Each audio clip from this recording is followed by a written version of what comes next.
चलिए देखिए, हम लोग यहाँ पे बात कर रहे हैं गति की समीकरणों की। गति की समीकरणें क्या होती है?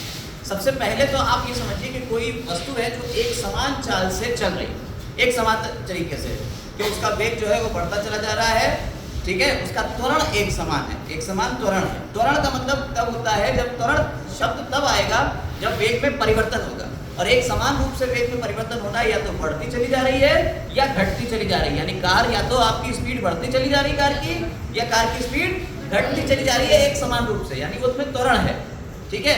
तो हम उसका वेग है, समय है और त्वरण है, और कितनी दूरी तय कर रहा है। तो वेग, समय, त्वरण और उसने कितनी दूरी इतनी देर में तय कर ली, इसके बीच हम क्या करते हैं, रिलेशन कायम कर सकते हैं, संबंध स्थापित कर सकते हैं। इसको लिखा है यहाँ पे हमने, यदि वस्तु सीधी रेखा में एक समान त्वरण से चलती है। एक समान त्वरण से क्या मतलब क्या है, कि उसका वेग जो है वो समान समयांतरालों में समान वेग जो है वो बदल रहा है, तो एक समान त्वरण से चलती है। तो एक निश्चित समयांतराल में, कोई भी समयांतराल हो सकता है, हमने मान लिया वो समयांतराल t है, समीकरणों के द्वारा उसके वेग, गति के दौरान त्वरण और उसके द्वारा तय की गई दूरी, क्या कितनी चीजें हो गई, तीन चीजें, उसके वेग, गति के दौरान त्वरण और उसके द्वारा तय की गई दूरी में संबंध स्थापित किया जा सकता है। और ये संबंध तीन प्रकार की गति की समीकरणों से स्थापित हुआ है। देखिए, इससे पहले ये समीकरणें हम लोगों को प्रूव करना होती थी कि ये समीकरणें आए कैसे, लेकिन अब सिलेबस में ये समीकरणें प्रूव करने को नहीं आता है 9th क्लास में, तो आपको सिर्फ ये समीकरणें याद करना है। पहली समीकरण है v is equal to u plus at, v is equal to u plus at, v बराबर u plus at। v क्या है, v होता है अंतिम वेग। मान लीजिए कोई कार चल रही थी यहाँ से यहाँ गई, ठीक है, जब कार ने चलना शुरू करा तो प्रारंभिक वेग था इसका u, और जब कार अंतिम वेग आएगा तो अंतिम वेग हो गया उसका v, और प्रारंभिक से अंतिम वेग तक पहुंचने में जो समयांतराल हुआ वो हुआ t, और जो त्वरण आया वो a is equal to v minus u बटे t। ये कितना है, a है। ये इसके बीच में जो त्वरण आया वो एक समान त्वरण था, कितना था वो a, तो यहाँ लिख दिया v u t a।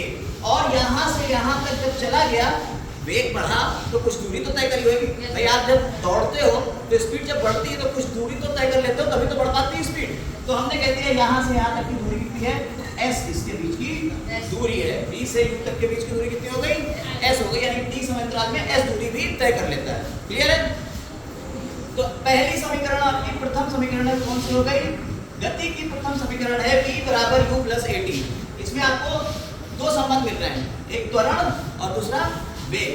त्वरण, वेग और समय के बीच संबंध स्थापित है। आप देख लीजिए, a होता है त्वरण, t होता है समय, और v और u क्या है, वेग। त्वरण, वेग और समय अगर दिया होगा तो हम निकाल सकते हैं ये समीकरण, ठीक है। दूसरा है s is equal to ut plus half, इसे आधे को क्या कहेंगे, half at square. s is equal to ut plus half at square, s बराबर ut plus half at square, ठीक। s क्या है यहाँ पे, दूरी, कितनी दूरी तय करी, u क्या है प्रारंभिक वेग, v क्या है अंतिम वेग, a क्या है त्वरण। तो आप यहाँ देखिए, यहाँ दूरी, वेग और त्वरण और समय के बीच में संबंध है, ठीक है। ये हो गई हमारी सेकंड इक्वेशन, द्वितीय समीकरण। तीसरा क्या है, v square is equal to u square plus 2as। इसे हम ये भी लिख सकते हैं, देखिए v square minus u square बराबर 2as है। इसे हम ये भी लिख सकते हैं क्या, v स्क्वायर बराबर u स्क्वायर, देखो माइनस वाला है इधर चला गया, u स्क्वायर प्लस 2as हम ये भी लिख सकते हैं। तो v स्क्वायर बराबर u स्क्वायर प्लस 2as, ये भी आपकी कौन सी समीकरण हो गई, ये तीसरी समीकरण हो गई। तो गति की कितनी समीकरणें हो गई बेटा, तीन समीकरणें हो गई। इन्हीं तीन समीकरणों से अब तीसरी समीकरण क्या है, देखिए दूरी दी हुई है, त्वरण दिया हुआ है और वेग दिया हुआ है। ये तीन समीकरणें हम यूज करेंगे और अलग अलग चीजें निकाल देंगे। मान लीजिए आपको समय दिया है और वेग दिया है और पूछ रहा है बताइए त्वरण कितना होगा, निकाल दोगे। समय दिया हुआ है, वेग दिए हुए हैं दोनों, प्रारंभिक वेग अंतिम वेग, आपको त्वरण पूछ रहा है, इन तीनों का मान रखिए और इसका मान अपने आप आ जाएगा, निकाल देंगे। इसको हम न्यूमेरिकल जब करेंगे तब न्यूमेरिकल में हम लोग इसे ध्यान से समझेंगे। आइए अब इसकी कुछ तीन समीकरणों को हम अलग अलग स्थितियां देखें, तीन अवस्थाएं देखें, तीन तुम्हारी हम कंडीशंस देखें, ठीक है। स्पेशल, केस, ये 3 स्पेशल केस लिखे। पहला है यदि वस्तु विराम अवस्था से चले तब। अगर कोई वस्तु रुकी हुई है, मान लीजिए कोई वस्तु है, कहते साहब हम रुके हुए थे जब t = 0 था तो हम रुके हुए थे, ठीक है। तब जब रुके हुए हैं तो प्रारंभिक वेग कितना है? 0। प्रारंभिक वेग u बराबर कितना हुआ? 0। अब फिर चलना शुरू हुए तो जब दूरी तय कर ली, s दूरी में हमारे s दूरी थी और t समय में हमारा कितना हो गया, यहाँ से t 0 से लेके जब t समय हुआ उसमें वेग v हो गया, ठीक। तो समीकरण में क्या बनेगी? u = 0 रख दो। कहाँ रख दोगे? इन तीनों में u का मान क्या रख दो? 0 रख दो। अगर वस्तु विराम अवस्था से चलिए तो बताइए समीकरण में क्या बनेगी? पहली समीकरण क्या हो जाएगी जब u बराबर 0 रखा जाएगा? तो v पहली समीकरण क्या बनेगी? v u का तो मान हो गया 0, 80 हो जाएगा। v = 80 क्योंकि u का मान तो 0 हो गया ना, ये तो खत्म हुआ, तो 80 हो जाएगा। दूसरी समीकरण क्या बनेगी बताइए? s बराबर ut। देखिए 0 का किसी से भी गुणा करेंगे वो 0 हो जाएगा, बचा क्या? हाफ 18² समझ में आई बात या नहीं? और तीसरी समीकरण b² बराबर u² प्लस 2as। तो b² u क्या हो गया? u तो हो गया 0 बराबर 2as हो गया, है ना? यही तो हुआ, कोई दिक्कत इसमें? ये 3 समीकरण हम इस तरीके से बना लेंगे। अगर वस्तु विराम अवस्था से चल रही तो समीकरण इसकी बदल के कैसे हो जाएगी? ऐसी समीकरण हो जाएगी। अब कह रहे हैं यदि वस्तु का वेग समय के साथ समान रूप से घटे, यानी वस्तु जो थी पहले चल रही थी बहुत तेज 80 की स्पीड, अब धीरे धीरे वो घट रहा है, उसका वेग 40, 20, 30 ऐसे करते चली आ रही है, कम होते हुए रुक रही, अब वो मंदन हो रहा है, तो त्वरण कैसा हो जाएगा? नेगेटिव, उल्टा त्वरण हो जाएगा, नेगेटिव त्वरण। त्वरण की वैल्यू क्या है? a बराबर हम क्या रख देंगे? -a रख देंगे। अब सारी समीकरणों में a का मान क्या आ जाएगा? -a। तो बताइए अच्छा इससे पहली समीकरण क्या बनेगी?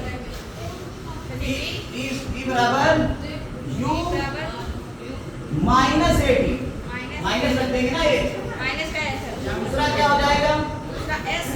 s बराबर ut -हाफ 80²। और तीसरा समीकरण क्या हो जाएगी बताइए? b² बराबर u² -2as।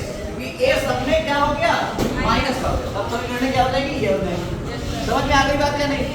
अब देखिए यदि वस्तु एक समान वेग से चले, जब वस्तु का वेग एक समान होता है तो क्या होता है? वस्तु का वेग अगर एक समान है बेटा तो क्या होगा? उसकी त्वरण कैसे हो जाएगी?